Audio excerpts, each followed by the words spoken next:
Good morning, men. Welcome to our February meeting. It's nice to see the crowd here. You might be expecting Marty Raffner, our president, to be here leading the meeting today. Marty's on vacation, so He's got a nerve. so is a number of other people. So anyway, I'm your ex-president, Ed Silver, but I'll be leading the group today. Are there any new members here today? Okay, now we usually do a ceremony where we give you a name tag. I don't have them today, but you're going to be invited to take a lead at the breakfast. So new members, guests, guest speakers, and anybody who's infirmed with walkers, get to the head of line first. Better do it now. We have a guest here. Could you just stand up and just say your name? Yeah, just say hello. Your name? Okay, welcome. Hopefully.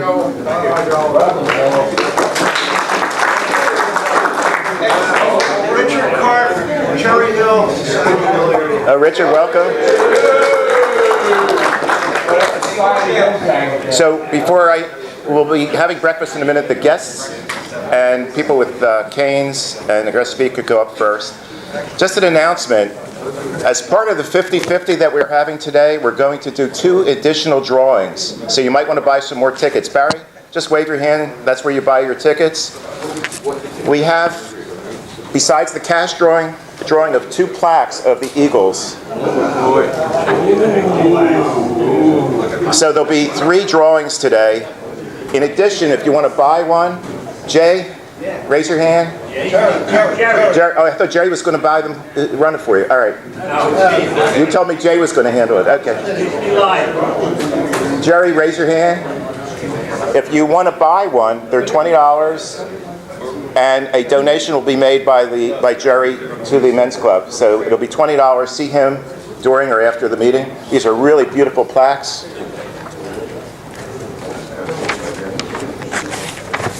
Rabbi, could you lead us in the prayer?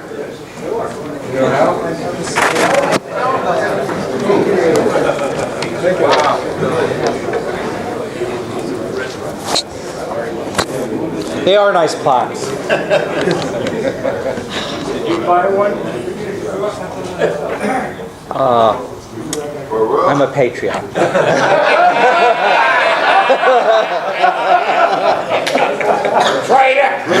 Sometimes prayer doesn't work. That's right. So let us think about the gifts that we have coming together, the gifts that we have by living in such a wonderful country, the gifts that we have by our Jewish heritage, and think about all the people that enable us to live safely and strong and healthy, and also all those who produce our food. And as we think about all these people, we can't mention all of them, so to make it very easy, we give thanks to God, the source of all. So please join with me, since I need your help. Baruch atah Adonai, Eloheinu melech haolam, hamotzi lechem min haaretz. Amen.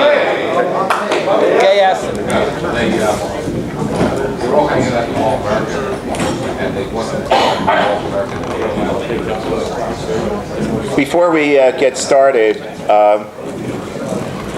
one of our members is missing his wallet. No, it was found. Oh, you found it? There's no money in it. We give it back. Rabbi, I guess prayers are answered.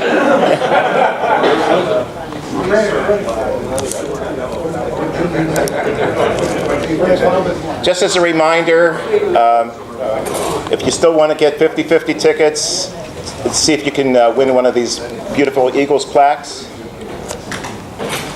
See Barry, because we'll shut that down in a second. Also, we have Mel, you want to raise your hand? We have shirts available for anybody who needs new shirts, the blue shirts. See this gentleman after the meeting?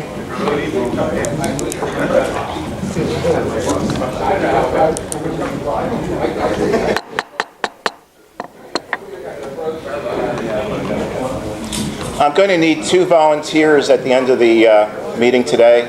Gentlemen, as you know, we have free books, so help yourself to any of the books that are over on this table here.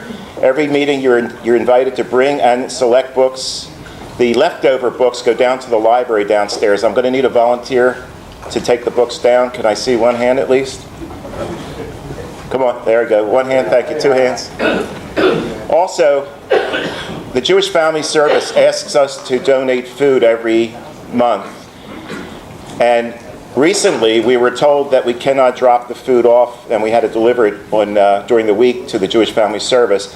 I met with Jewish Family Service recently, and there is a change. We are now permitted to collect food and bring it downstairs to the front desk. They have a closet, and they will lock the food up in a closet. So I'm going to need a volunteer to take the food down to the front desk. Could I see at least one hand? I'll take care of it. Nelson, thank you. So you're encouraged every month to bring food. There are families that in the Cherry Hill, Voorhees area that need food every day. And that's what we do. Bob Greenberg, you wanted to talk about entertainment books? Yeah, very quick.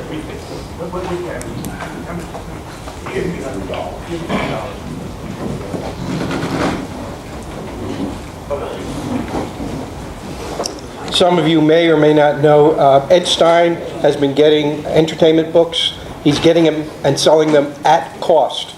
They're $9 a piece. If you want an entertainment book, send Ed an email, okay? And he'll try to order some more. We've already just about gone through the first order of entertainment books. I ordered it. I got one for you. Oh, I got it? I have one for you, Rich. Thank you, Bob. Gentlemen, we'd like to do more than just have monthly meetings. We have a major event coming up, and I'm going to ask Mike Perloff and Rich and Bob, is it also, to talk about our law enforcement breakfast.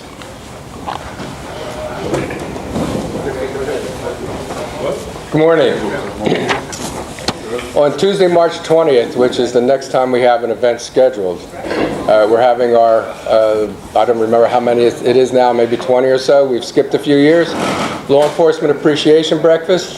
Very quickly, there'll be 150 to 200 law enforcement officials from Camden, Burlington, Gloucester, and Salem counties, as well as state police, FBI, Homeland Security, and many others, and prosecutors, and a whole bunch on that level.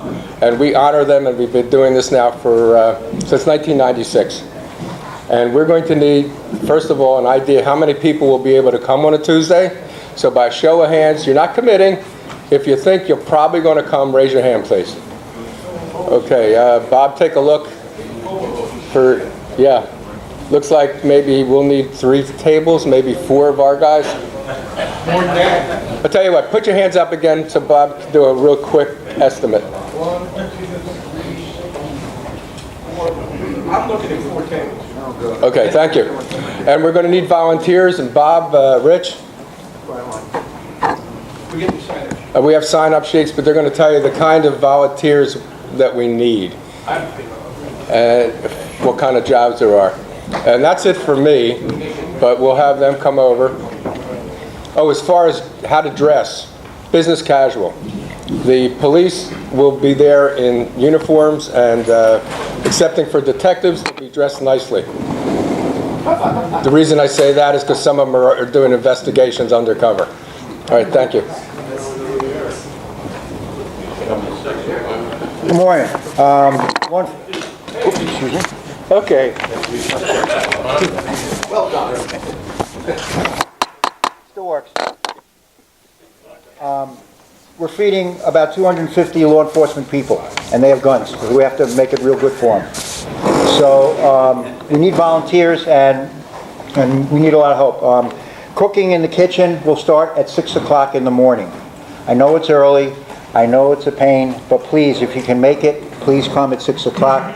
We're cooking eggs and potatoes and blintzes and all that stuff. And the program starts at 8:30, so we need to have the food ready by that time. So please, if you can come by 6 o'clock, we much appreciate it. And we also need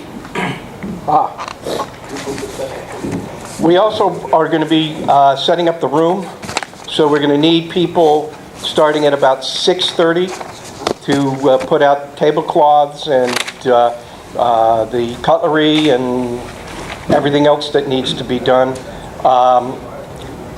There will be, as our centerpiece, we are going to have the teddy bears.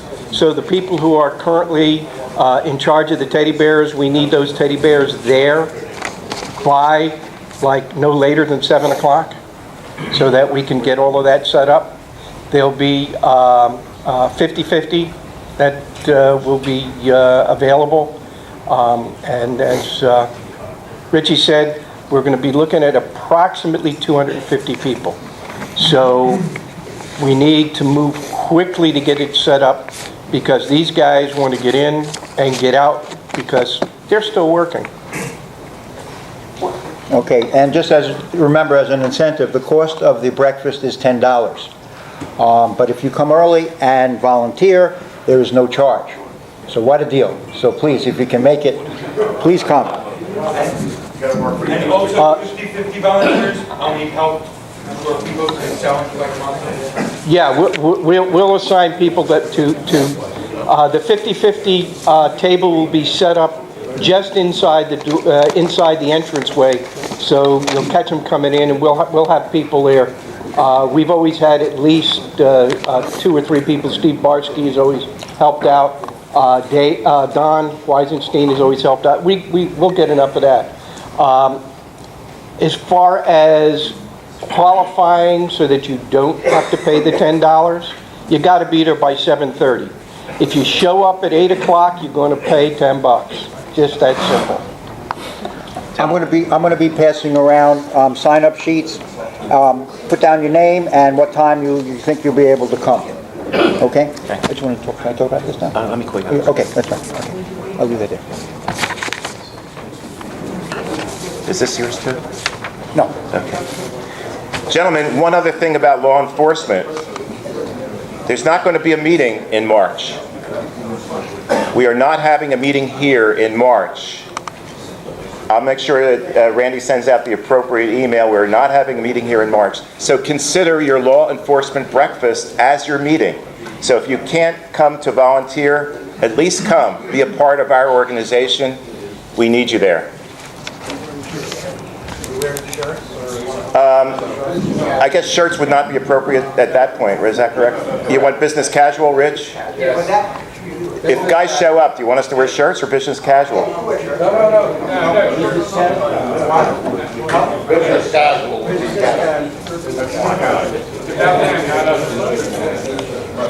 Dave Wynn, you have a couple announcements for 2 events. I'm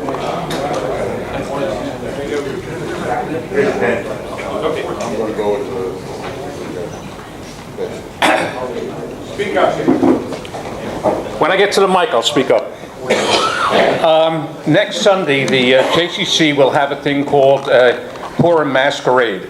And it's an event every year that they have something for Purim. And we usually provide volunteers. They've asked for just a few volunteers this year. And in fact, I already have 4 people that have signed up. Ed Silver, Robin Sachs and his wife, and myself. Is there anybody else here that can do it? You show up at 1:30. The event lasts from 2 to 4. Is anybody else here available to come next Sunday? A little bit more. It's a Purim masquerade. It's basically for kids. You get dressed up as you normally do for Purim, and it's it's a pleasant, fun event for families. Get the date again. It's next Sunday, the 4th of March. And where is it located? It's going to be right here at the JCC, as I said, we just need a couple of 3 more volunteers. Anybody here that has not yet volunteered that will volunteer? What do we do? Pardon? What do they want us to do? I don't know. They said when we come in, we see Marcy Lahav, who's in charge of the JCC, or Jill Kogan, who's in charge of Judaic Affairs. Mike is available. Anybody else? All right, so Mike Perloff. The next item I have is that every year when the JCC runs 2 different events, the Arts, Books, and Cultural Festival and the Jewish Film Festival. This year, the Jewish Film Festival will be held on the week of March the 18th to 25th. When these events are held, I usually take a look at what is going to be shown and bring it before the board as to which event we would like to sponsor. And the one that we picked this year is a movie called On the Map. And it's the Miracle in Ice story of a Jewish team from Tel Aviv that beat the mighty Russian army team and won the European basketball championship, called On the Map. And when we buy at least 10 tickets, you can get a $1 discount. Instead of $12, it's $11. I've already gotten a few people that have signed up, but hopefully we're going to get more. You did get an email on this before from Randy, and I want to know if there's anybody here that would like a ticket for that movie. It's going to be shown on Tuesday, March the 20th. It's going to be shown at Beth Sholem. So anybody here that hasn't yet contacted me that's interested in buying a ticket for that event. Dave, what time is that movie? 7:30. It's 7 o'clock on the ticket. Hold a second. Let me just double check. It says 7 o'clock. 7 o'clock. I'm sorry. Thank you very much. 7 o'clock. It's an evening movie at Beth Sholem. Anybody here that hasn't yet signed up that's interested? Not too much interest. Okay. Thank you.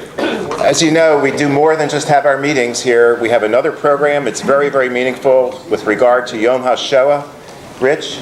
Okay, guys, another important date to put on your calendars is the this year's Holocaust Yom HaShoah observance. It's going to be on Wednesday, April 11th at Temple Beth Shalom. We've been involved with this observance for many years, and we hand out the yellow Yortzeit candles. We hand them out, and we do take donations. And all the donations that we obtain go to the Holocaust Education Center. I think it's a very important night, a very special night, and it's important for the financial welfare of the Esther Ropp Holocaust Museum and Goodwin Education Center. So again, it's Wednesday, April 11th. I'd like guys to be there around 5:30 so we can get help with the setup, put the candle bags together. Again, we gave them out for free, but we do accept donations. And the Men's Club, I have the candles already been here. They've been paid for by the Men's Club. And we do take donations from our Men's Club members. Usually candles are paid for by our Men's Club members.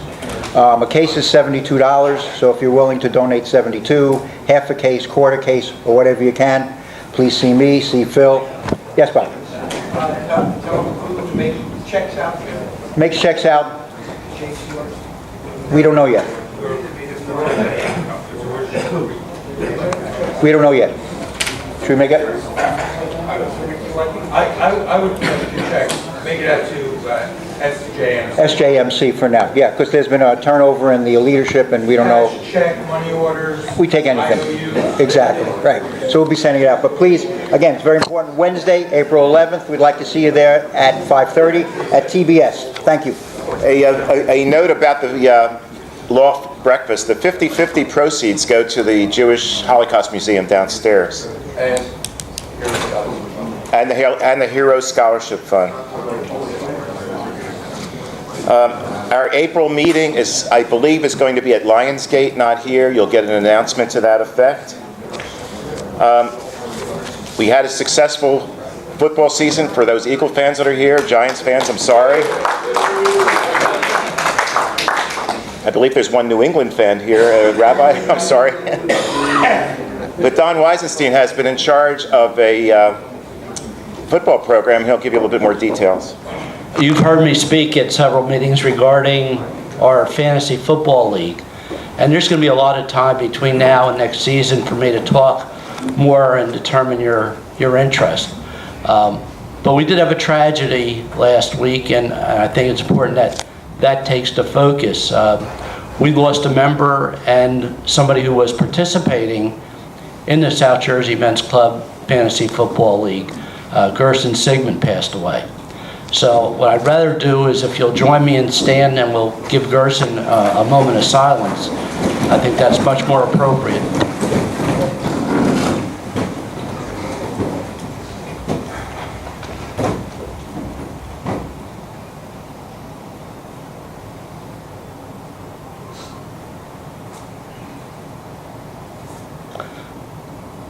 Thank you. I didn't know Gerson very well. I only knew him when he got involved with the fantasy football and helped him out when he was having trouble logging onto our system. I don't know if there's somebody that knows him much better that just wanted to say anything in his behalf. I'd be happy to let you do that. Okay. But thank you. Thank you, Don. Dave Swartz is in charge of programming. He and I have been meeting to see about other kinds of programs besides the ones you've heard about today and our monthly meeting. So I'm going to name a few that we're discussing. You don't have to feel in any way obligated or committed, but I just wanted to get an interest from you. We had a speaker a couple years ago who is in charge of a chocolate factory. I think it's in West Berlin. You're actually, if you want to see the speaking engagement, we have a library, and all of our speakers are filmed, so you can even see that.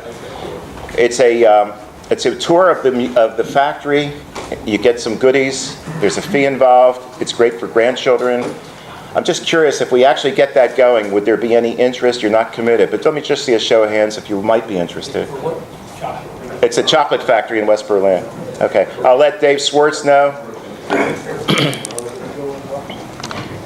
One of the synagogues in the area, the men's club, contacted me with regard to possibly doing a poker night. It might be a tournament. It might be just playing poker. I'm not sure yet. If they still want to do that, is there any interest in, and I don't know what date it would be. It would be in April. Is there any interest in participating in a poker night? Okay, I'll let them know and we'll see if we can get that started. Years ago, we used to do an annual comedy night. We had a really good turnout every year. The wives, girlfriends, or both were invited. The place that did the comedy night, that was comedy, yeah. The place that did comedy night closed down. However, there is a comedy night now available to us in Mount Holly, the Robin's Nest restaurant in Mount Holly, if you're familiar with it. So we're possibly going to do a comedy night. It's $15 a head. I'm just curious, if we get that going, would there be any interest in participating in comedy night? Oh, great. So we'll see if we get that going. There's a possibility of putting another Israel trip together. If we can get that going, would anybody be interested in participating in a trip to Israel? Okay, not too many, okay.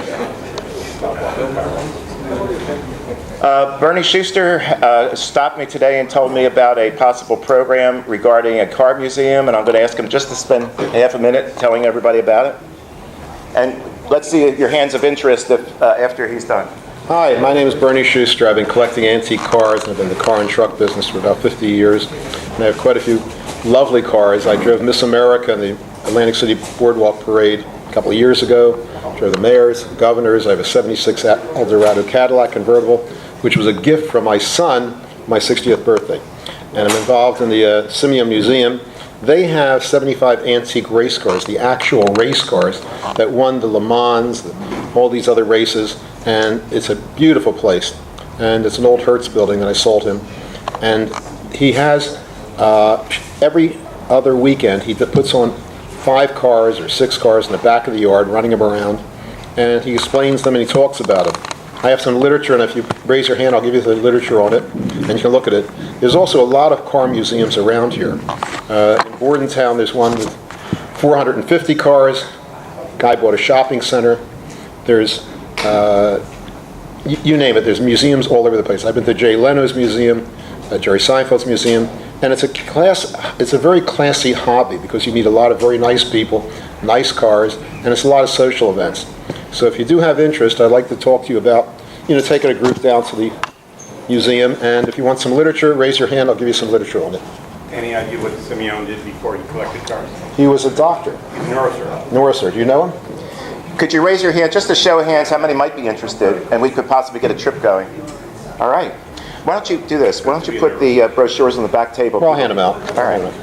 Well, I got to get going. Bye. For the new members, you may not be aware, we have one other program in the men's club. It's an investment club, and the leader of the investment club, of course, is just going to tell you a little bit about it. Or as I always joke, if you want to make $1 million in the investment club, start with 2.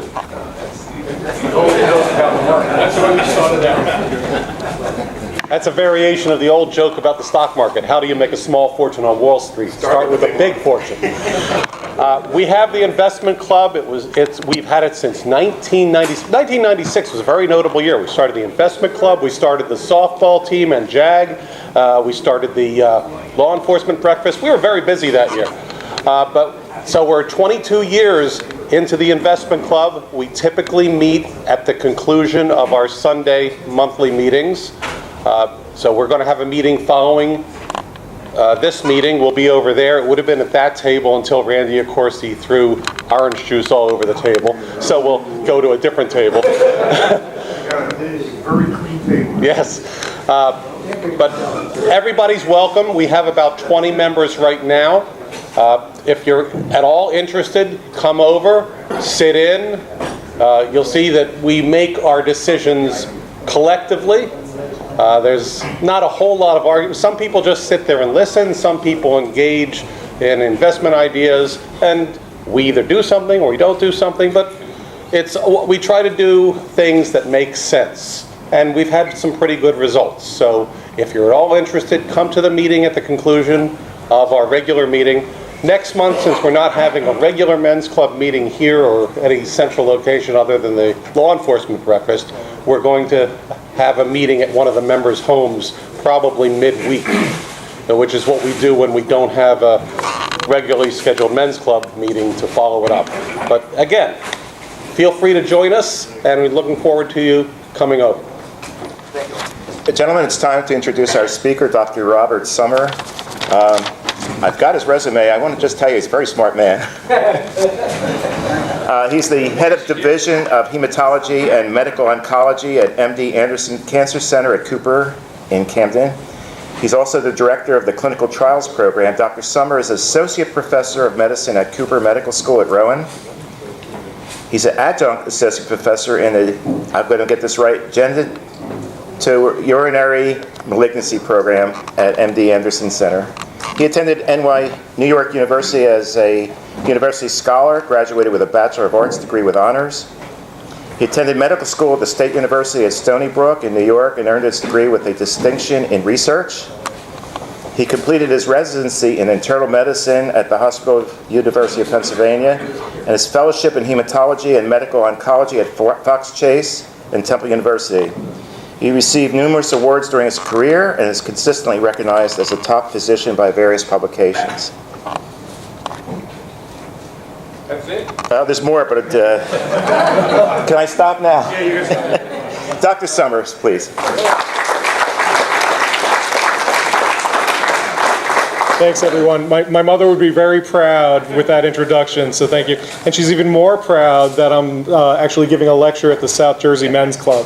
So I grew up as I've grown up as a little Jewish boy from the Bronx, and first college graduate in the family. Thanks. You're from the Bronx? No. No? All right. You know, usually you meet a Jew from the Bronx, you think it's Riverdale, right? But I wasn't Riverdale for me. What's that, Pelham Parkway area? My dad owned... That area. I lived there after I got married for about 2 years. Okay, great. My dad owned a candy store. Believe it or not, one of the last few Jewish-owned candy stores in New York City. Ultimately, I moved out here after meeting my wife in medical school. Did training, bought in South Jersey because the real estate the real estate's cheaper than the main line, right? But I didn't realize the taxes because I was young, right? So I didn't realize, but it evens out, I think. But long story short, right? So when looking for a job, I said, what more how much more satisfying could it be if you care for the people that you're living amongst, right? So I took this gig at Cooper at the time. And I was the third oncologist, the solid tumor oncologist on staff at Cooper. And fast forward 15 years, it's grown to 23 people in the division. We've developed a medical school, we built a big hospital, built a cancer center affiliated with MD Anderson, which is, I don't want to sound like I'm selling used car because I'm on film, but it's the #1 cancer center in the country. And since then, we've really transformed that hospital system. So we're happy to come out to the community and give lectures, regardless of where you get your health care. I want to make sure that everybody's getting prostate cancer screening. So genitourinary cancer means cancer of the genital or urinary system. We give things fancy terms in medicine so people don't steal our jobs from us. Bottom line is prostate cancer is one of them, and I think that everybody should get their prostates checked, and that's what we're going to talk about for the most part. So we're going to talk about prostate health and prevention, and then ultimately local treatment. I think I'm going to stand in the back of the room and scream, because I can't really see the slides that well, which is great. Unless you want me here, then I'll figure it out. But long story short, I'm going to stand in the back, and I'm from New York, as I said, so you can probably hear my voice. If you think you can't hear my voice, just tell me, and then I'll come back to the podium. How's that? We'll get an ear doctor for next month. That's right. There's an eye doctor sitting right here. See that gray thing? That's our mic. Put it up, flip it on your... The gray thing. Yep. All right, perfect. All right, I'll put this on my thing. Oh, that's for the video. All right, perfect. All right, so long story short, prostate cancer is the most common kind of cancer. Oh my God, you're videoing me? Oh, you gotta watch me? Oh, then I'll stand there. No, this is getting a little too crazy. Listen. You know what? You're gonna make somebody seasick. Listen, I'm not a Jewish American prince. Come on, let's do it. Okay, so prostate cancer is the most common cancer in men. And if you look at statistics, there are 164,000. When I gave this lecture 5 years ago, there were 240,000 cases of prostate cancer that were getting diagnosed every single year. Now it's down, and I'll tell you why. But if you look at death rates from prostate cancer, just under 30,000. So you can imagine that most people live with prostate cancer rather than die from prostate cancer. Back in the late 1980s, we recognized there's an entity called a PSA test in the blood that we could identify prostate cancers early. And as you see, there's a spike in incidence of prostate cancer back in the late 80s, early 90s. And if it continued, we thought that there would be over 1 million men diagnosed with prostate cancer at that time. And if you look at the manuscripts in medicine back then, 1 million people with prostate cancer. But we diagnosed everybody because of that PSA test that was developed. And because of that, the incidence of prostate cancer kind of fell off the following year. But you see that it's been on the rise consistently till about this time when we started to see a decline in incidence. And it's not that cancer incidence is declining, it's just that we're not testing for it anymore, and we're going to talk about that. Many of you may have seen some controversies in the media about whether PSA screening or prostate cancer screening makes sense or not. We'll talk a little bit about that. The chance of developing cancer, if you're a male, believe it or not, is 1 out of 3. And I think everything's scary in the media nowadays, so I'm not meaning to scare anybody. Just being born male and getting older, 2 good things that you have no control over, unfortunately increases risks of cancer. By the end of your life, you have a 1 out of 3 chance of getting cancer. Prostate's the most common. 1 out of 9 men get prostate cancer. If you, though, look at the survivability of prostate cancer, and oncologists are a peculiar breed of people, so we look at what we call 5-year survivals, meaning if you get diagnosed with a cancer today, what's your chance of getting or living 5 years from now? And if you look at prostate cancer, back in the 70s, it was 68% likely you would be alive 5 years from your diagnosis. Nowadays, it's 99%. Pretty remarkable progress we've made. Now, if you take an arbitrary glandular structure in the body that starts with the letter P, like prostate cancer, and you go up to pancreas cancer, 3% chance of being alive 5 years from the diagnosis in the 70s, still, unfortunately, only single digits. The difference between prostate cancer and pancreatic cancer is an effective screening tool. So that's why there's such a difference. If you look at breast, again, 75% goes into the 90s because we have mammograms for women, right? So if you have an effective screening tool for a cancer, you potentially can truly help people. And because of that, we see that prostate cancer death rates have gone down dramatically over the last 2 decades since that PSA was developed. And in fact, if you look at lung cancer, we see that back in 1963, I think it was, the Surgeon General came out with the, cigarette smoking is bad for your health. took about 10 to 15 years before we started seeing the decline in lung cancer rates, because it takes about 10 years from stopping tobacco use that starts lowering your risks of lung cancer again, and that's why lung cancer risks go down. But it's a nice slide, because you see, since the 90s or so, most cancer death rates have been coming down, unfortunately, except for pancreatic and liver cancers. And if you look at how many lives have been saved from cancer in general, again, if you use a cutoff of about 1990 or so, and the cancer death rates continued the way they were at the time, we would have been up here by now. Here we've averted over 1.6 million cancer deaths over the last 2 decades because of the progress we've made in cancer care. That's just in men. In women, a little less so, but you know, we've made dramatic progress. To the point where just a couple of years ago, there were 3.3 million survivors of prostate cancer walking around the United States. So these are national statistics. And in 2026, so short 8 years from now, we think there's going to be over 4.5 million prostate cancer survivors. Lots and lots of progress. Yeah, somebody said, wow, how am I going to take care of all these men, right? This is where you started to see probably about 10 years ago. There was a term we were using, physician extenders, but they're not extenders. They're actually caregivers. They're advanced practice providers. Advanced practice nurses, physician assistants, they're people that are now coming into medicine recognizing that we're just producing a certain amount of MDs and DOs every year in the United States based on our medical schools. So we need to bring in other people to help us care for this disease. So let's hone in on the prostate. You know, what is the prostate gland? I thought it was a cute slide. This is not, anyway, so the prostate system, we'll just leave it alone. He's not Jewish. Yeah, that's right. He's not Jewish, right? He's uncircumcised. He didn't go through the covenant with God, and interestingly, he has very large hands, but a small. Anyway, so it was perspective. When Michelangelo did this, he recognized it was so large, you'd be looking up, and the hands, you know, needed to be actually. It's an interesting factoid. The hands needed to be much larger because as you're looking up the scale, it needed to look, you know, in proportion to the rest of the body, right? Unfortunately, I wish he had gone there. Anyway, so prostate gland. The prostate gland is a walnut-sized gland that sits at the base of the bladder, which is here, and the base of the penis, which is here, and is responsible for certain things related to procreation.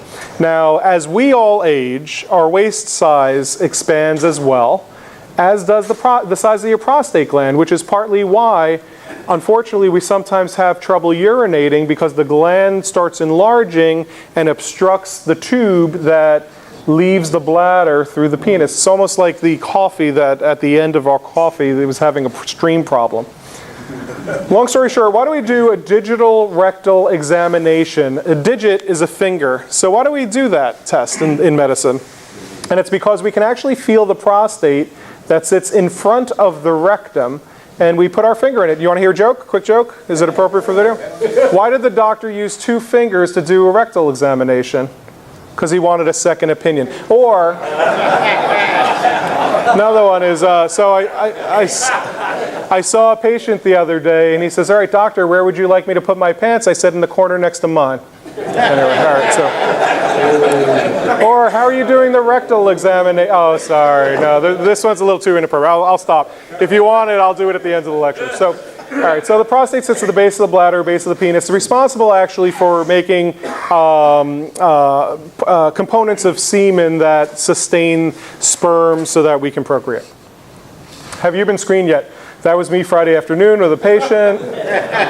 This is the wife bringing the husband to the urologist. It's for your own damn good. And this is the family guy, right? And that's me.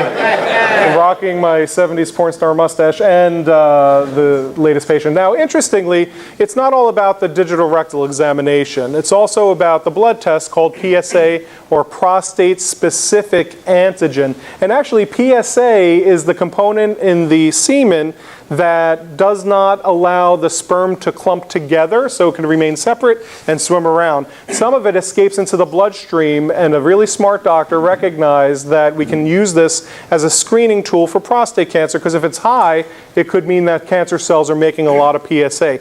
The problem is, if this is normal range, and these are normal people in purple, prostate cancer is denoted in green, and you see there's a tremendous overlap of normal and prostate cancer patients. And because of that, PSA is not that sensitive for identifying cancer, but it's certainly, if it's elevated, it potentially, as PSA level goes up, it potentially earmarks that it's much more related to cancer than benign prostatic enlargement as we're getting older. Is that clear? Yeah.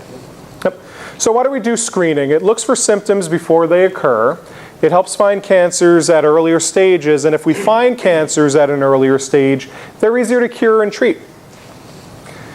There were 2 screening studies that came out, and this is when the media ran away with the prostate cancer screening and why potentially we shouldn't do it, when these 2 got published. One was called the PLCO, it was the United States trial, and what happened was, it was a relatively small trial compared to the European trial, and it asked men to either do PSA screening or not. And in America, as you know, if there's a free screening, at whatever hospital system, what do men like to do? They go get screened. So even when you were randomized to not get screened, half of that population ended up getting screened. And of course, if your PSA is high and you find cancer, you're going to get treated. So the American trial did not show a survival advantage for PSA screening because the control arm was soiled. They went through screening, and you've sort of narrowed that benefit. In Europe, with public health care policy, if they say you're getting screened, you do. If they say you're not getting screened, you don't. And in fact, it showed a 20% survival advantage of doing screening for prostate cancer. But that's partly why this controversy exists, and that's why the U.S. Preventive Task Force said back in the early 2000s, once you're 75 and older, don't screen. And then they came out in 2012 and they said, forget screening altogether. Did anybody hear that? Yeah, that's pretty ludicrous. I actually wrote a letter, an editorial that got published in some of the local newspapers, and somebody actually wrote a rebuttal, and then I was told to stop causing, a fight in the public media because it looked like, I was a bully. But so back, U.S. Preventive Task Force in 2012, this is when they said stop screening altogether. Screening for prostate cancer got a D. Now, in college, D was pretty bad. They've modified it this past year, and they brought it up to a C. And I still think, I would have been really upset in college if I got a C as a grade. So I still think we have room to grow in terms of prostate cancer. But what a C means is that you should offer or provide the service in selected individuals, and men should have an individualized conversation with their physician in terms of whether PSA screening makes sense for them. If you have an elevated PSA, and usually the PSA trigger is 4, if it's above 4, usually it mandates a biopsy. That biopsy itself can introduce bleeding, infection, and certain risks. And as a function of that, there's a big controversy in terms of whether it's worth its benefit. Because as I showed you, although 150,000 cases of prostate cancer exist every year, for only just under 30,000 deaths, most men live with prostate cancer rather than die from it. And as a function of that, the question becomes, is it worth screening? Question. Yep. Do it, don't do it. Look, he's got his gloves ready for prostate cancer exams. So. But he's not a doctor. That's right. Insurance companies reimburse the doc if it's recommended, not recommended. How do they feel about it? Yeah, so the insurance companies now, as long as you've had that discussion and you document it in your medical record, they do reimburse for prostate cancer screening once a year. Yeah, anything more than that is non-reimbursable. If you look at prostate cancer prevention trials, and we were giving a drug versus a placebo, nothing. 55 years of age and older, men who enrolled at the end of a study underwent a biopsy of the gland. Imagine signing up saying, yeah, you can biopsy my prostate at the end of the study, and you're either going to get real drug or you're going to get fake drug, just biopsy. 1 out of 4 men had prostate cancer, didn't know it. So more than double what we expect to see in the United States from men, right? If you look at 70 years and older, men who died of other causes, heart attacks, strokes, getting hit by a car, 42% of men had prostate cancer, didn't know it, so almost half. So, I think if you live long enough, you may get it, many of which are clinically irrelevant. They don't matter, they're not going to harm people. The problem is finding that 15-ish% of prostate cancers that actually can do harm to someone. So there's a saying, if you don't take a temperature, you'll never find a fever. I think you should do screening, and then I think it's up to medicine to, as an institution, to either give treatment or just do surveillance and watch. Right? Yep. Are you going to explain what a TERP is? Because I've had that procedure. Yeah, so a TERP basically is this. I wasn't going to, but I'm going to. So if you look at the prostate is here, the bladder is here, the urethra, which is this tube, or the so-called main vein, as men like to call it, drains the bladder of urine out to the penis, right? What happens is as the prostate gland gets larger, it starts compressing this, what we call intraprostatic urethra, the part of the urethra that passage between the bladder and the penis that gets compressed, and because of that, it gets hard to pee, gets hard to urinate. So what the urologists do is they insert a device into the urethra, and they do a little roto-rooter job called a TERP, a transurethral resection. They're basically scooping out little chips of prostate, just like ice cream, kind of. On average, an average TERP gets about 100 different chips, 100 different scoops, and then they, reclaim them. Look for prostate cancer, actually. They sample them. The pathologist will look at it under the microscope. But most of the prostate cancers, believe it or not, occur in the periphery of the gland, which is partly why we do the digital rectal examination. So it's very rare that a TERP is going to find prostate cancer, but they do look at it and make sure that the man's okay, and that opens up the flow again so that you can have a nice stream. So I'm hoping it helped you. It did, right? So that's what a TERP is. All right. So we talked about prostate cancer and how to screen a little bit. The PSA approval occurred here. We diagnosed everybody and their mother with prostate cancer at the time, and then that was a joke, and incidence goes down.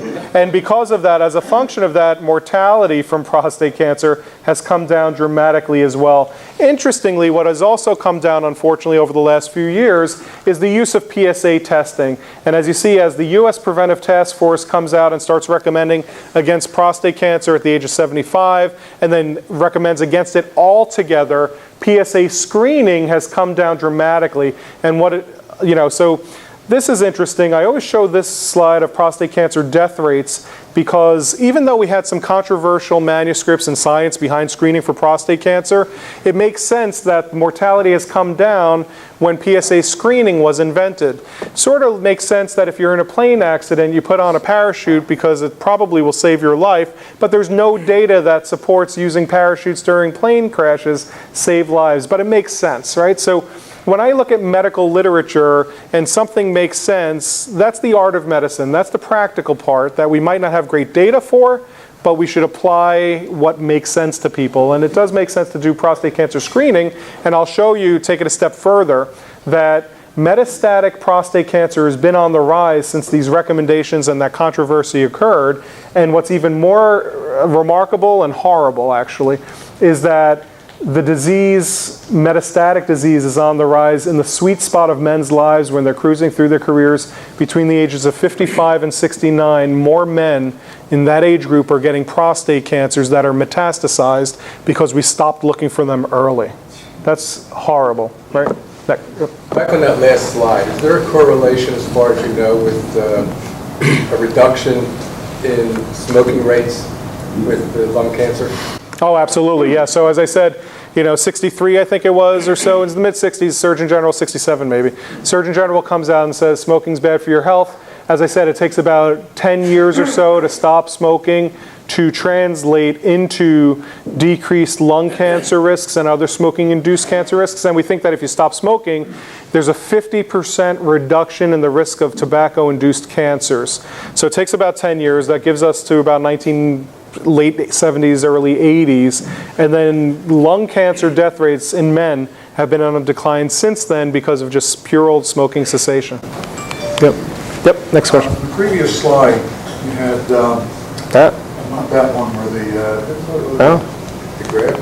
That one? That one? There, right there. Uh-huh. From 1930. Oh, here's the lung cancer death rate, by the way. So, Why, especially just from 1930 to 1950, the methodology wasn't really great. Why is there that all of a sudden rise in rise in cancers. Well, so interestingly, the reason why that happens is because the National Cancer Institute was developed in '38. So they started keeping track of national statistics when it applied to cancer. And as they got more practice, they got better at it, and they started realizing people were having these cancers. And that's why the incidence and death rates have been going up, because they've been capturing it, because they got really good until about 1940-ish or so. 2 years into it, they got good at it. And then, really the trajectories are pretty real. Unfortunately for colon cancer, pretty stable. They got everybody until 1948 or so, and then they realized colon cancer is a relatively stable disease, right? If either you get it or you don't. But once they started using colonoscopies in 1980-ish or so, we started to see colon cancers decline. These are death rates. Colon cancer death rates declining because you're catching these polyps early. They're not developing colon cancer, and because of that, people are surviving earlier colon cancer. Same thing goes for prostate. We didn't have a good marker of prostate cancer. We recognized people had prostate cancer because we started using PSA. And since then, because of early diagnosis, prostate cancer death rates have gone down. Things we don't have screening tools for: pancreas cancers, this blue one, pretty stagnant because we don't have a good screening tool. Leukemia, you get a blood-borne cancer, there's no good screen for it, and it happens like that. So, cancer death rates have not gone down. This one is liver. I told you we're starting to see an increase. Some of it's related to hepatitis and infectious diseases that we're seeing on a rise. Yep, next question. I'll get to everybody. About 10 years ago, my urologist told me, don't worry about prostate cancer. And he said I would get hit by a tractor and trailer before I died with prostate. That's right. I was 75. Yep. Now I'm 87. I still don't. Good for you. So what do I need to do in my late 40s to look like you 40 years from now? So he's right. So at 75, back as I showed you in the early 2000s, we stopped testing for prostate cancer because we recognized the chance of you, no offense to you back then, but living another 10 years is less likely than prostate cancer killing you at the time. This is how we make decisions in medicine, believe it or not. I'm being honest. But fast forward 10 years, here you are at 87. The chance of you living another 10 years, and I'm sure you recognize this, is smaller than the chance of prostate cancer, even if it sits in your body today, killing you. And because of that, they don't go looking because they don't necessarily feel that you need to diagnose anybody with prostate cancer. And interestingly, let's say, God forbid, you had metastatic prostate cancer today, your expected survivorship is still measured in years, and your aging process will likely outpace the death rate from prostate cancer. Did I answer the question? Yep. All right. Yes. Yes, doctor. I am now 3 years into the 5-year window for survival for prostate cancer. And for anyone that says they shouldn't get tested, they should, it's imperative to get tested. Oh, absolutely. I mean, in my mind, because mine was found just in general going to the doctor. That's right. Sure enough, the PSA was high, had the biopsy, and there was trouble. I went through all the treatments. And to everybody in the room, yes, the test can be invasive. Yep. It's invasive. Yeah, it's pain in the ass, literally. Yeah. But it is imperative, because if the cancer is in the prostate, the word they kept telling us was containment. That's right. If it's contained in the prostate, you're okay. I mean, not okay, but you're better off than you could be. That's right. If you don't get tested and the cancer is in the prostate and it leaves the prostate, metastasizing, then you're in trouble. That's right. Listen, don't give my lecture away because you're getting towards my end of my lecture. So the analogy I like to use is a dandelion on my lawn. I live in Medford, right? So I lived in Cherry Hill for over a decade, and then I moved out to Medford. If you catch a dandelion early, before it sends off the sprigs that my kids love to blow now, if you get it as the yellow flower and there's only one in your yard, and you take it out, guess what happens to your yard? You're not going to get the dandelion spreading. But if you wait and you let it germinate and you give it time to spread, guess what happens? Next thing you know, you have a yard loaded with dandelions. So that's the concept of cancer control, right? We want to catch it early to remove the chance of it spreading to other body parts. I will get to you, but these guys had their hands up first. Next. In relation to the biopsy, what's the Gleason score? We're going to get there. We're going to go through it, I promise. That's just a point of interest, you're talking about the Surgeon General's report in 1963. Yeah. But the black box warning went into effect in the 90s. Right. And I think that may account to a large part for the downward sloping curve. Up here. The black box warning rate of smoking in this country has dropped by 50%. Right, great. The other thing we saw, which was very interesting, and I don't have it on the slide deck because it was Men's Health, is when I give a women's health lecture, we talk about lung cancers in females. And interestingly, so men, it was hard to quit tobacco use, and it took a while, and then you still have 10 years before it starts modifying risks in that individual. If you remember in the 80s and 90s, there were targeted cigarettes for women. Virginia Slims. My dad was a candy store owner. We were selling Virginia Slims. We were selling these cigarettes targeted specifically for women smokers. And in fact, their cancer death rates decline has lagged behind the men because they continued smoking in the 80s and 90s because of these Virginia Slims and these other brands that were targeting women that were trying to make it glamorous. Right? Fascinating. Yep. The blood test for PSA is relatively innocuous. Yeah, pretty easy. But I think men would resist the digital. In their 70s and 80s, would you still recommend the digital? It depends on your expected life expectancy. So, I don't think it necessarily... So in Europe, they don't do digital rectal exams. They only do PSA, and they only do them every 3 to 4 years. And PSA, despite that, showed a survival benefit. But once you get to the extremes of age, the problem is if you're... So make believe this says 10, 20, 30, 40, 50, 60, 70, right? And these are the decades in life. And follow that lung cancer curve. Let's make believe this curve is completely different, and it's just saying life expectancy or cancer death, not even cancer, death rate from aging. And make that a 10, 20, 30, 40, 50. So as you go up in age, your death rates actually go up, as we all know. This curve, though, smooths, and it looks like that, right? It kind of bows. And that middle part should be down a little bit. In your 50s and 60s is when men end up getting cardiovascular risks starting to accumulate, so that in your 70s and 80s, that curve is really steep, going up quickly each successive year lived, right? So if that's the case, and I have an 80-year-old, I tend not to do rectal examinations just because I know that the chance of, even if I find a nodule, the chance of that prostate cancer killing that guy is very low compared to cardiovascular risks getting him. Thank you, Tom. Yep. Next. As an oncologist, what is your opinion on immunotherapies treatment versus the conventional radiation versus chemo?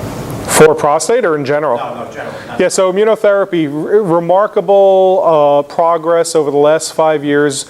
What immunotherapy is it's using your own immune system to be activated against cancer cells in the body.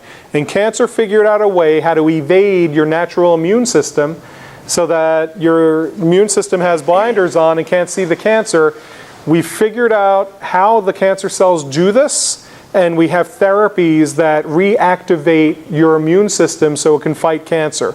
And in fact, for melanoma, for instance, even in metastatic cancer, and I think Jimmy Carter's sort of now the poster child for the immunotherapy, it can cure with metastatic melanoma, where the average survival used to be about 7 months, it can cure about 20% of these people who get immunotherapy. So we have lung cancer, head and neck cancer approval, bladder cancer approval, kidney cancer approval. Immunotherapy is now getting approved for all these different types of cancers. Unfortunately, for early cancers, we still have surgery until it's metastatic, and then we have either chemotherapy or an immunotherapy and research. So I would just, you have to have a discussion. Standard of care is standard because it's been through the rigors of scientific research. So I always recommend standard of care unless there's a good clinical trial that's using immunotherapy. But I think 10 years from now, the lecture may be very different, and immunotherapies may be the first line against cancer rather than second or third line where some of these indications occur. I've had prostate cancer for over 18 years now, and I've been treated for it successfully at this point. But the thing is, my two sons, I told them, once you hit 55, because I already believe it's hereditary based on what I've read. My father had it, possibly my grandfather. Is that a fact? Yeah, so if a first-degree relative has prostate cancer, you have a 2 times greater risk of getting prostate cancer than someone who didn't have a first-degree relative. If a first-degree and a second-degree relative has it, you have about a 4 times risk. If you're African American, you actually have an 8 times risk. So much higher in African Americans. We do think that there's a genetic phenomenon that does occur. We haven't really defined it yet, but if you have breast cancer and ovarian cancers in the family, genetic testing should be done because of BRCA, specifically 2 mutations that can happen. Especially in Jews, which tend to marry other Jews, we've propagated these genes that can promote cancer growth. How about families of people who've had pancreatic cancer? So pancreas cancer is interesting. There's a lot of research going on because we don't have effective cancer screening, but pancreas cancer also marches with BRCA2 mutations. So if you're Jewish with a strong family history of pancreatic cancer, coming in for a genetics evaluation makes sense. Yep. Both male and female? Both male and female. Yep. So is there a cutoff age as far as treatment or non-treatment for prostate cancer? No, if you have a 70-year-old and they bring their dad in who's 100, and the guy's expected to be 100 years of age, we're treating 70-year-olds, we're treating 75-year-olds. There are some men, just like mammograms, you don't hear of 75-year-old women saying, oh, I'm not getting the mammograms anymore. So, there's some men who still get PSA screening. If you find cancer, it's up to us and looking at the trajectory and expected, there's something called actuarial survival, which is a fancy way of saying how long you think somebody's going to live. If you're expected to live longer than 10 years, then it makes sense to treat because the trajectory of prostate cancer is to about 10 years. Next. Is there an age cutoff then for PSA that you recommend? Usually at the age of 75, people stop screening for PSA, but if you're an ultra-fit 75-year-old, it may still make sense. Yeah. Next. I know you're from MD Anderson, but there's so many advertisements on television. Oh, there is. I'm actually in one of them for our group. And each one claims that they're the right place to go. As an individual, how would a person know? That's a great. Says they specialize in this, how do you know about this? Well, if somebody took time on a Sunday morning to. No, I'm just kidding. You don't. I think everybody. So it's estimated that South Jersey loses about $300 million healthcare dollars a year to Pennsylvania, to Philadelphia institutions. And, part of the reason why, as I said, I came to Cooper, I'm going to answer your question in a second, was because I didn't think people need to go into Philadelphia for good medical care.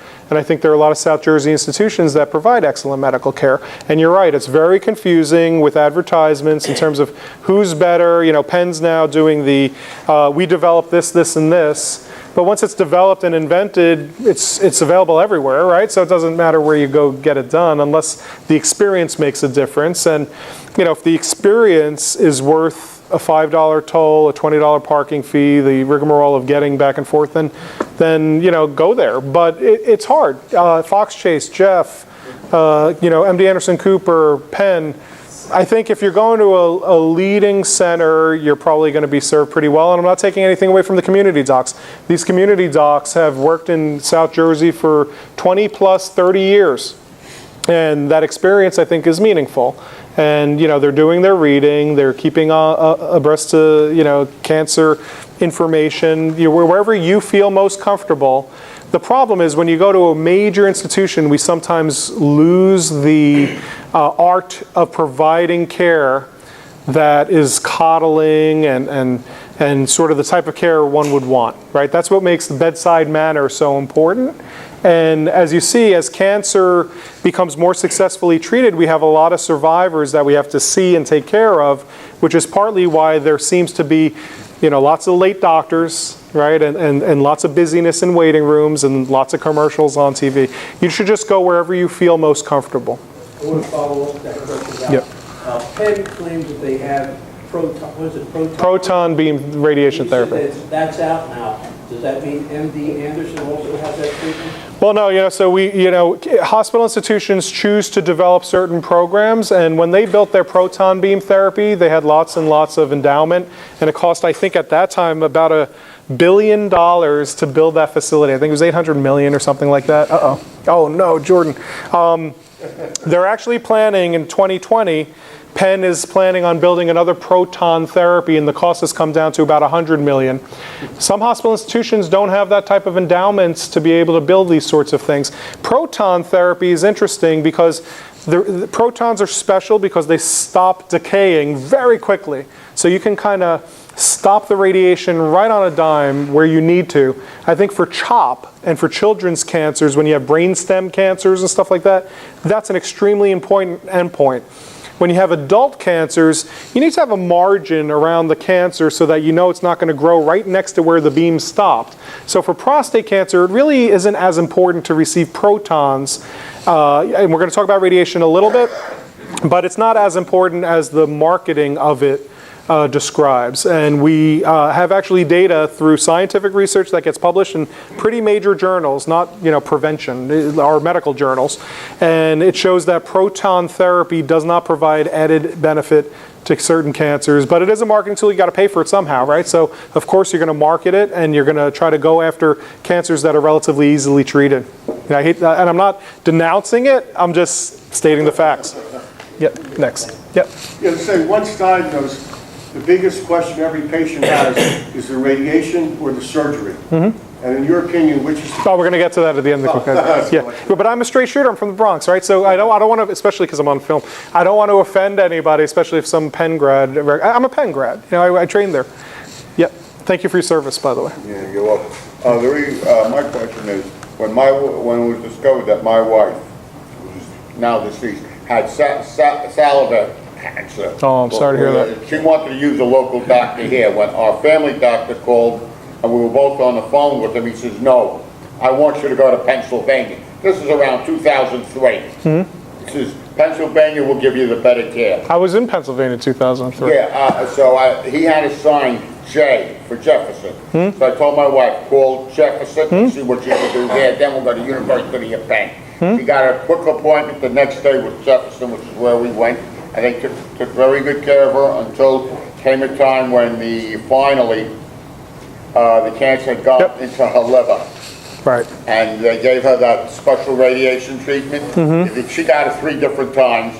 And afterwards, the doctor told her, the radiologist, he said, I'm sorry, there's no more I can do. And while she was there, she was also getting chemo treatments here from Cooper. Right. Over here on Main Street. Okay. But both doctors worked together. Yep. They both said, nothing more. I think about a year, she survived without any more treatment for another year. That's great. Before she went. Yeah, I'm sorry for your loss. They said it was the liver. Yep. Once it hits the liver, and I heard from different doctors, there's nothing you can do. Right. Well, so we do what's called palliative therapy. So if it's metastatic and it goes into other body parts, then we try to extend lives while making lives better. I never, at the end of treatments where I don't think treating the cancer makes sense anymore, I tend to say, instead of there's nothing more we can do, hospice is something that's very aggressive that we can do at the end of life to make people more comfortable. So I never use those terms, there's nothing more I can do. There is actually something I can do, and I can make people's lives better through a hospice-like program. I would say for salivary gland tumor, very rare tumor. If you have a rare tumor, you should go to a leading cancer center, because they are likely, they have more knowledge, more ability to do research, et cetera. All right, let me just continue. One last one. Do you have any idea? He hijacked your question, that's all right. Do you have any idea about using cruciferous vegetables as a prevention? We're going to talk about that. Yep, next. I was just going to mention, I'm a two-time cancer survivor. That's great. First time in 1990 for colon cancer when I was 42. Wow. And 5 years ago for kidney cancer. Both were found, routine examinations, which led to other tests. So, like you said, I urge you, get tested. I have two words for you. Genetic testing, if you haven't had it. Kidney and colon go together with an entity called HNPCC. So if your physicians haven't brought this up, consider doing some genetic testing to protect your family, your brothers, your sisters. It can change everybody's ultimate outcome so they don't get diagnosed early with cancer. All right, so we're going to go through, so prostate cancer, we kind of beat this over the head about screening. If you're older than 50, you should have a conversation to get screened with PSA.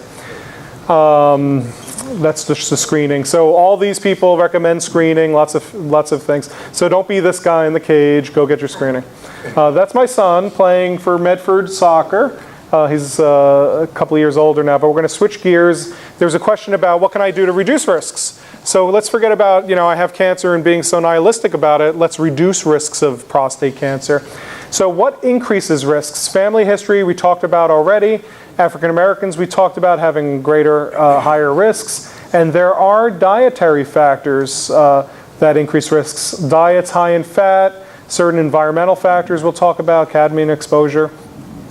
We have all these different, actually, you brought up lycopene, carotene, vitamin, all these.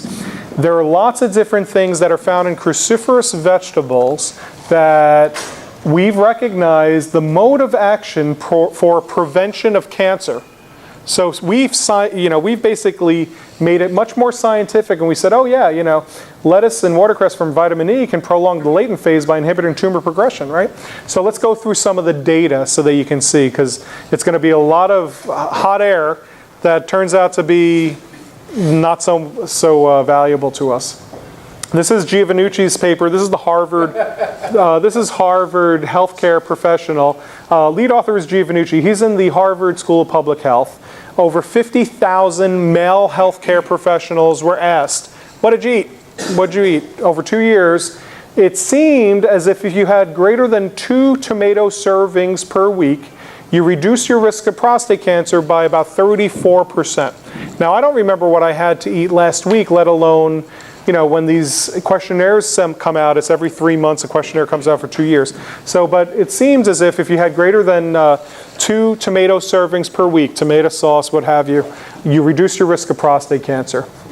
So that led to some further scientific review, and they have laboratory rats that are genetically engineered to develop prostate cancer early and die from prostate cancer, and they fed these rats either lycopene, which was the active ingredient in the tomato that we thought were reducing the risks of prostate cancer, tomato powder pellets itself, just all ground tomato, or just normal rat diet. And it turns out that there's something in the tomato powder, not the lycopene that we suspected. This is why we call it research, because we have to prove it before we think it's true.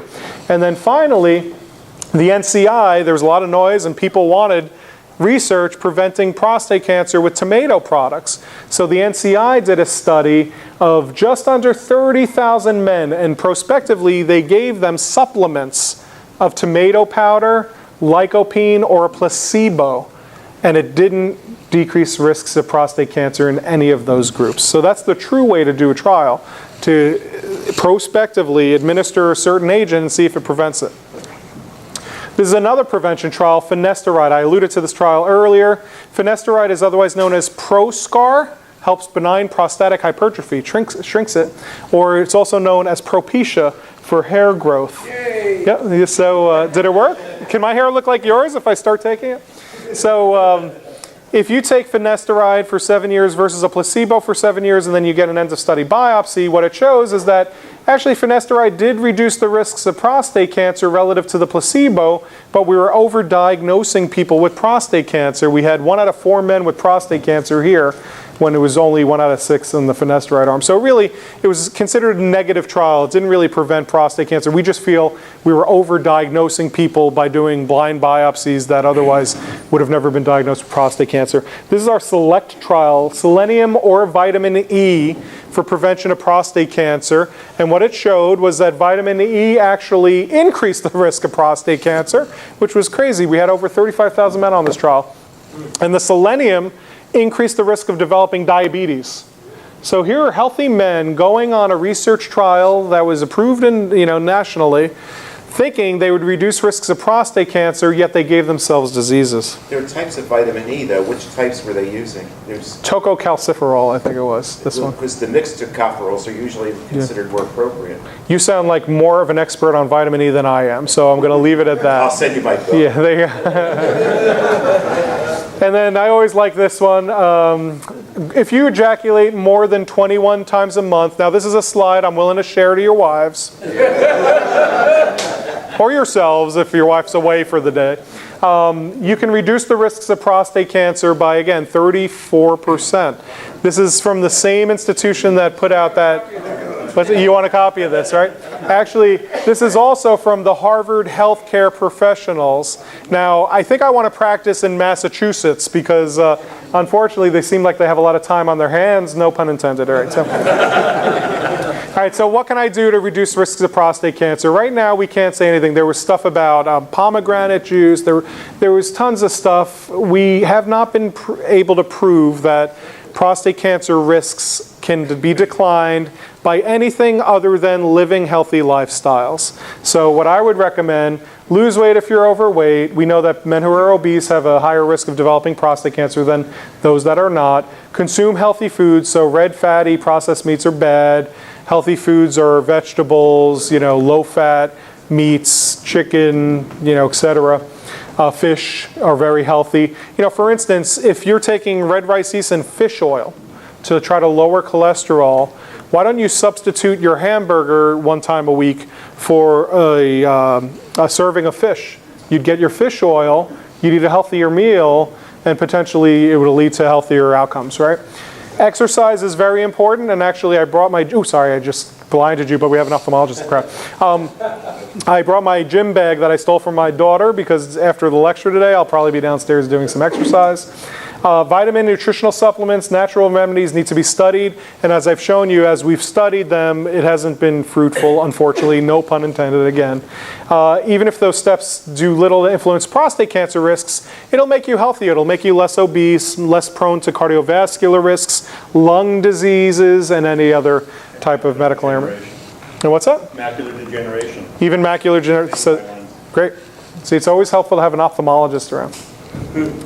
Do not be this guy. I'll have a half-pound double cheeseburger deluxe. Do you want chemo with that?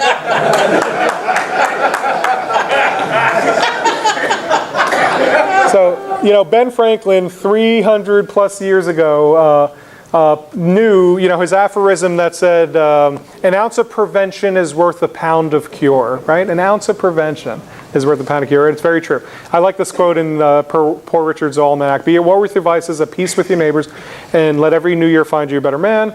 Let's talk about Gleason grade. So let's say you get diagnosed with prostate cancer. So you went through screening, you did everything you can, eating as much tomato product, masturbating as much as you can. Oh, did I say that? Sorry. Wipe that off. And unfortunately, you still ended up getting prostate cancer.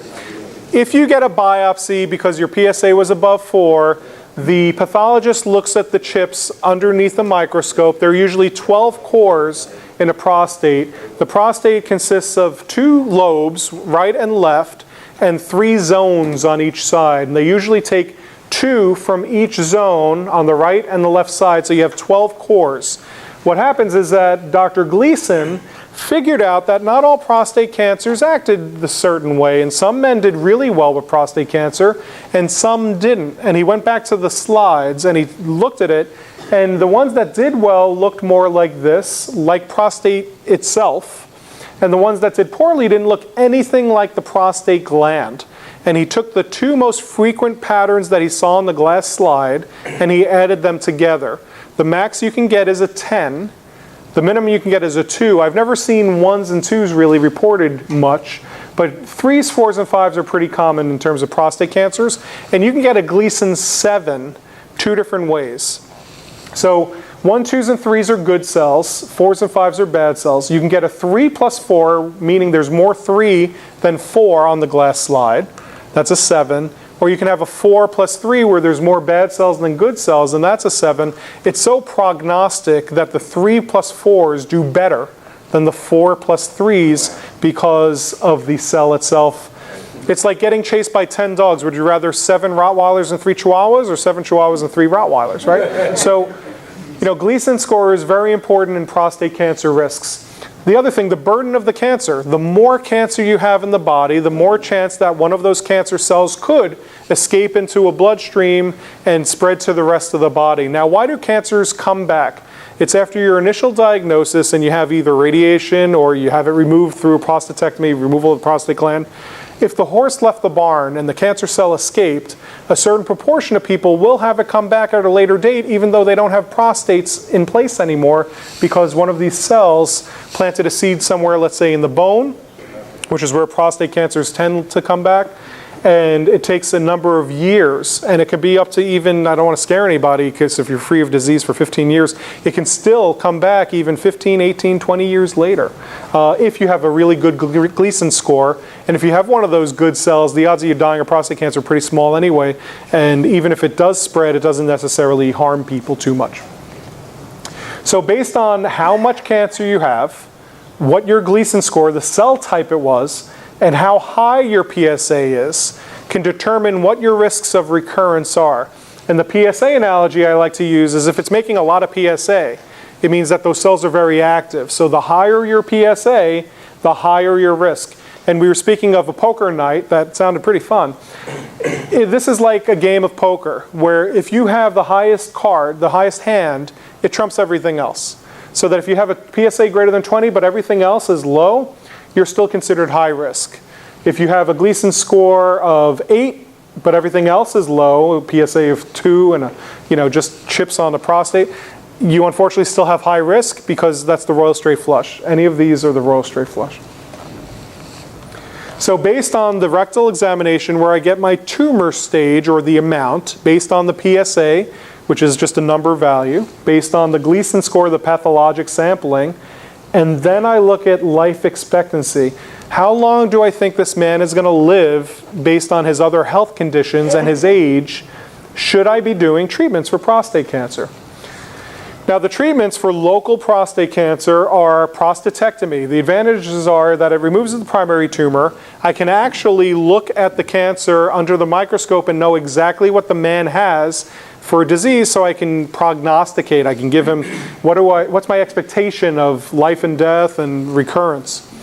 You can do nerve sparing, and there's some psychologic impact in terms of removing cancer from the body. People feel like they've done better. The disadvantages are that they're major inpatient surgery, and they can cause bleeding and infection. You can get erectile dysfunction, incontinence, bowel implications, and then you can have, you can be out of work for a little while recovering. But with the robotic prostatectomy that was developed about 15 to 20 years ago by a company called Da Vinci, this incision has turned into these tiny little incisions, and the advantages of removing it have gotten much greater, and the disadvantages much smaller because doing the procedure itself has become much easier. So whereas you used to pre-donate 2 units of blood, we don't need to do that anymore because you don't have such major incisions and blood loss is pretty remote. Recovery, so Foley catheter time used to be 3 to 4 weeks. Now it's only a week to 10 days. Being in the hospital used to be almost up to a week, 5 to 7 days. Now it's overnight, you're home. So surgery has become much more palatable. Of course, I picked the biggest incision I can find on the internet. This is radiation. So how does radiation work?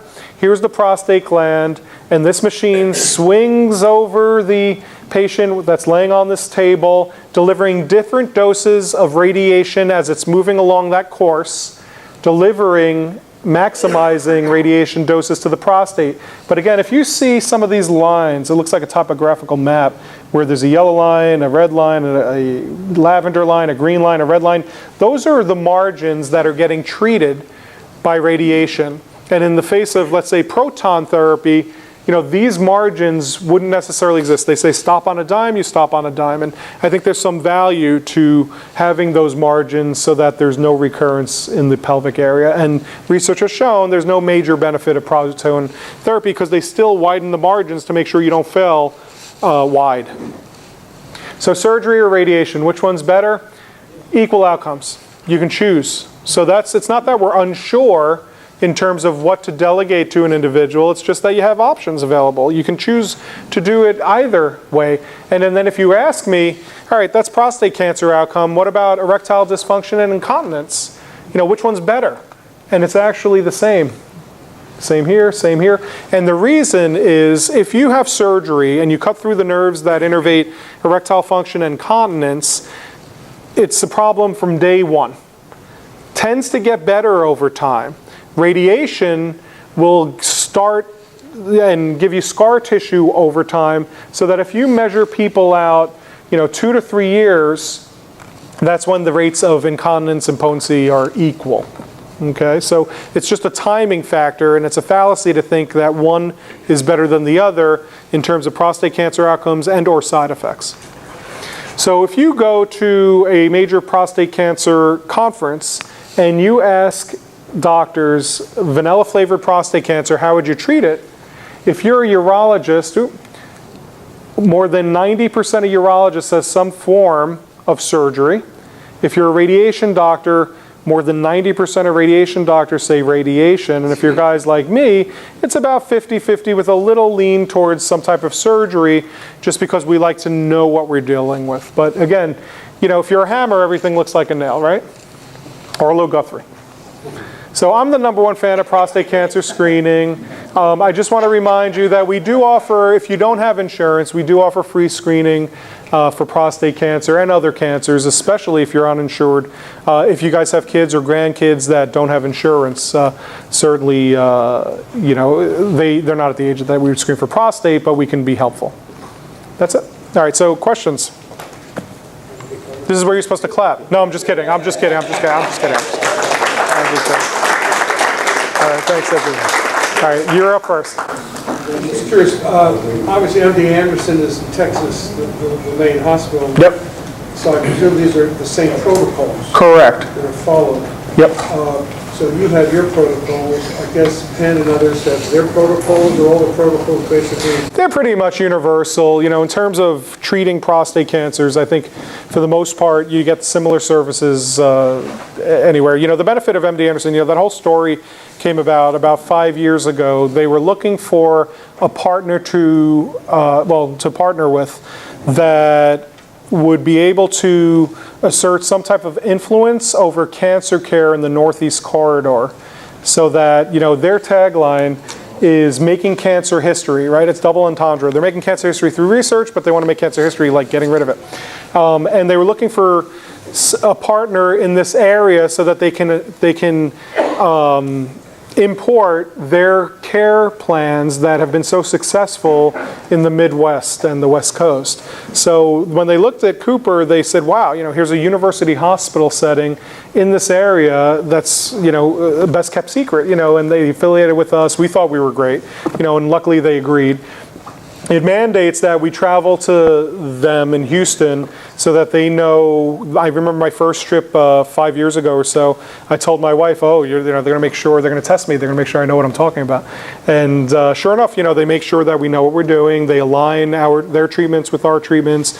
They participate in tumor boards. So once a week, we're presenting cases, and we have the ability to have them wax poetic about how they think the disease should be treated. So I think it's been very helpful to not just us making us better physicians, but to South Jersey and the Philadelphia area, really.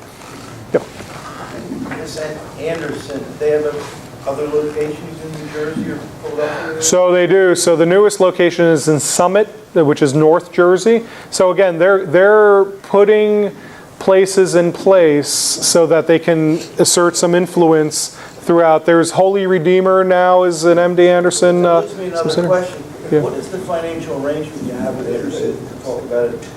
Do they get a percentage of how much business? I actually don't know, and it's above my pay grade. I'd love to know, because I'm working really hard, and I have no idea. Yeah, I have no idea. Yeah, one more question.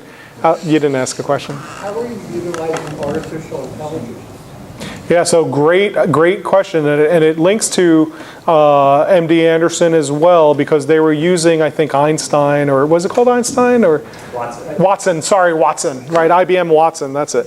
And they have a program, and I think we're moving towards this, and telemedicine, where the value of somebody like myself that has a lot of experience. If you get a lot of practice, you get good at doing something, right? So my reputation is such, because I did it for so long, you get good at it. The grays become very narrow. Everything's pretty much black and white, and I've seen it. The ability of this artificial intelligence and IBM Watson and other programs like that is it's a conglomerate of all these expert opinions, and if you put in some variables, assuming what goes in is correct, and that's the problem. What goes in, if you don't put in the right things, what comes out is dreck, as they say, right? So, but if you put in the correct variables, you end up getting the expert opinions of hundreds of these doctors that have seen this before, so that the guy that's fresh out of medical school will know exactly what to do for a given situation, including rare tumors like salivary gland tumors. So that's the benefit of the artificial intelligence and IBM Watson and other programs like that. Great. We have a couple things for you to do. Okay. I'm sure you'll agree that we had a wonderful presentation today. I want to thank Dr. Summer. Dr. Summer also brought an IT person along, Jordan Goldberger. I want to thank him for his help today. I made him wear the yellow shirt for urine. So. Yes. Dr. Summer also brought, and I left the brochures in the back, some cancer screening information for you to take with you. So you're invited to take one of those brochures on your way out. We have a couple of things for you to do, Doctor. First of all, we want to give you a... Oh, goodness. Keep doing that. I'm left-handed. Do you have any research on left-handed and prostate? I don't know. But we have a certificate of appreciation for his presentation today. Also, I should warn him that guest speakers are entitled to a free membership for the balance of the year. You would be the youngest person among us if you joined. So we'd like you to have this. Thank you. And we have one more assignment for you. 50-50, where's the bag? Anybody? Right up here.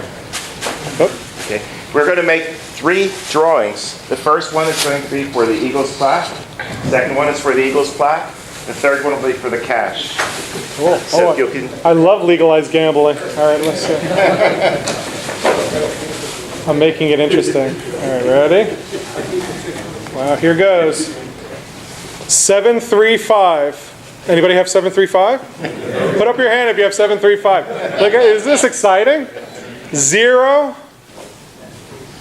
9. Get ready. 2. Anybody? If you left early, you're out, right? 735092. So I'm going to ask you to just remove all this stuff. So that's for the Eagles plaque. That's cool. First Eagles plaque. Don? The Philly special. Eagle special. Okay, the next one. All right, ready? The next one. What's this one for? This is for the Eagles plaque again. The Eagles plaque. All right. Should we do the Eagles chant? This he removes plaque. Yeah, there you go. Here goes. 735. You guys excited? 1, 9, 4. 194. There you go. 194. Okay, so you got the Eagles plaque. Oh, wow. Can I pass that down? And we'll give this to him also. This is also for that. Thank you, Doctor. Maybe I'll join for the Flyers next. No, just kidding. All right, so and this will be for the cash. All right, I'm shaking it up. Shaking it up. All right, here goes. That'll be 735. Oh, it's 735 again. Go figure. All right, this is a good one. 016. 016. Sweet 16. Marty wins. Who's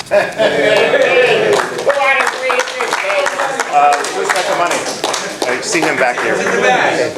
It's in the bag? Gotta be tough enough to collect. Oh, had I known that, I would have been pulling out money. Yeah, but we did. There you go. Thank you. Doctor, thank you so much again. Thank you. Jordan, thank you again. Thank you.